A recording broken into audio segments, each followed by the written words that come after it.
অদ্ভুত মানুষ তো আপনি। আমি বিয়ে থেকে পালিয়েছি, আপনি অবাক হচ্ছেন না? অবাক হওয়ার কি আছে?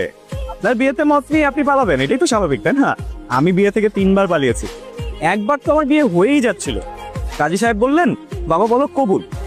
আমি বললাম যে 1 মিনিট, একটু বাথরুম থেকে আসছি। বাথরুমের কথা বললে মা, খিদে লেগেছে। থ্যাংক ইউ মা। তিথি কিসের থ্যাংক ইউ? এবার বাসা থেকে পালিয়ে গেলি কিভাবে পালি? আমাকে ভুলেছি তুই সামনে কিরকম ছোট হই। তুমি কি পাগল মা? জানিয়ে গেলে সেটাকে কি পালানো বলা হয়? ও পাগল। আচ্ছা বস, খাবার দিচ্ছি। তোর যে ছেলেটাকে পছন্দ না, এটা আমাকে আগে বললেই হতো। তুমি আমার কোনো কথা শোনো, আমি তো ছেলেকে দেখিনি, পছন্দ হবে। আর এভাবে না দেখে শুনে কাউকে বিয়ে করা যায় না।